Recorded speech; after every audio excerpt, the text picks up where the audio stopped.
कंचन के बेटे ऋषि की शादी कहीं नहीं हो रही थी।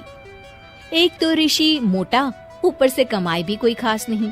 लेकिन कंचन को तो शौक था मॉडर्न बहू लाने का, और उसे एक दिन ऐसी लड़की मिल भी जाती है।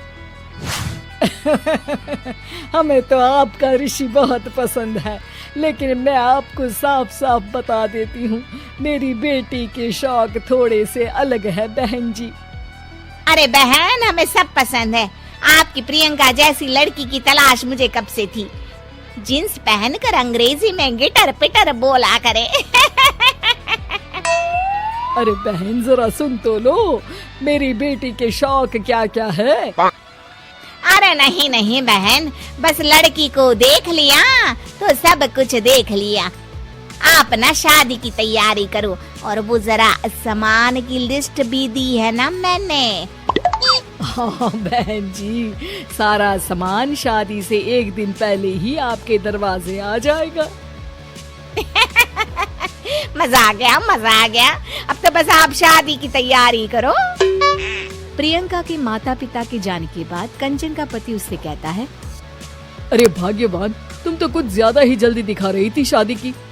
अरे बोलने तो देती, लड़की की माँ क्या बोलना चाह रही थी। अरे आप चुप रहिए जी, कुछ पता भी है आपको, बस मुफ्त में बोले जा रहे हैं। मेरी दोस्त शशि की बहू देखी, लंबी पतली और पढ़ी लिखी, हजारों में कमाई और संस्कारी भी। अरे पर जब वो मेरी बहू देखेगी तो जल भुन जाएगी। लेकिन तुम तो शादी ऋषि के लिए कर रही हो ना, या शशि के लिए? तुम्हारा लड़का कुछ कमाता भी नहीं है, और शरीर भी भगवान की दुआ से फूलता ही जा रहा है। फिर बोले आप हैं? फिर बोले आप? मैंने कहा ना, प्रियंका जैसी जींस पहनकर अंग्रेजी झाड़ने वाली बहू किस्मत वालों को ही मिलती है। चुप रहिए आप। पति के लाख कहने पर भी कंचन ऋषि की शादी प्रियंका से करवा देती है। लेकिन प्रियंका जैसे ही घर में आती है, वैसे ही जोर जोर से चिल्लाकर नाचने लगती है। आज मेरे यार की शादी है, आज मेरे यार की शादी है। अरे नाचो मां नाचो। आज मेरे यार की शादी है। कंचन, उसका पति और ऋषि ये देखकर हैरान रह जाते हैं। लग रहा है बहू को शादी की बड़ी खुशी है। हाँ हाँ, बहू क्यों नहीं, हम भी नाचेंगे। अरे नाचो नाचो जी, मुंह क्या देख रहे हो, चलो चलो नाचो, बहू कह रही है। कंचन ये कहकर प्रियंका के साथ नाचने लगती है। ऋषि और उसके पिता वहाँ से चले जाते हैं। अगले दिन कंचन अपनी सहेलियों को प्रियंका से मिलवाने के लिए घर बुलाती है, जहाँ शशि भी आती है। अरे शशि, कैसी हो? मैं ना तुम्हें प्रियंका से मिलवाती हूँ। अरे सच में बहुत ही एडवांस सोच की लड़की है। कितने मॉडर्न ख्यालात है उसके, पता है तुम्हें? अरे हाँ कंचन, जरूर। बच्चों की शादी अच्छी ही होनी चाहिए, और वैसे भी तुझे तो शुरू से ही ऊंचे ख्याल की बहू चाहिए थी। तभी कंचन की सहेली कहती है, अरे कंचन, बुलाओ ना प्रियंका को, हम भी मिल ले।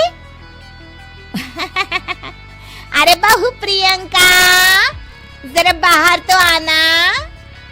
कई बार आवाज देने के बाद भी प्रियंका बाहर नहीं आती है, तो कंचन को बुरा लग जाता है। वो उसे लेकर बाहर आती है, लेकिन ये क्या, प्रियंका लड़खड़ाती हुई बाहर आती है और उसके हाथ में शराब की बोतल होती है। हालांकि शराब पीना स्वास्थ्य के लिए हानिकारक होता है, और ये हमारी किडनी के लिए बहुत ही खतरनाक है। लेकिन कंचन की बहू प्रियंका पूरे नशे में होती है। अरे इतने सारे लोग। ये कहकर वो शशि के पास जाती है। आंटी जी, पत्ते खेलेंगी, पत्ते।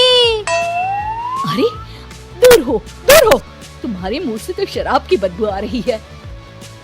अरे कंचन, माना तुम्हें मॉडर्न बहू चाहिए, लेकिन आधुनिकता का मतलब ये तो नहीं ना। बुरा न मानना कंचन, तुम्हें पता था कि तुम्हारे बेटे की कमाई और शरीर दोनों ही ठीक नहीं है, तो तुम्हें उसी हिसाब की लड़की से शादी करवानी चाहिए थी। ऐसा कहकर सभी औरतें वहाँ से चली जाती है। तभी प्रियंका की माँ कंचन के घर आती है।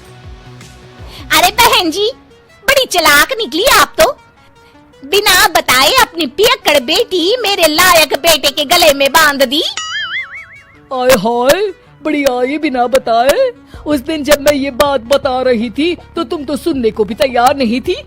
अब भुगतो तुम। ये कहकर वो माँ से वापस चली जाती है। सबके जाने के बाद कंचन अपना सर पकड़ लेती है। हाय रे, आधुनिकता की अंधी दौड़ में मैं अपनी संस्कृति ही भूल बैठी थी। अब तो राम ही बचाए मुझे।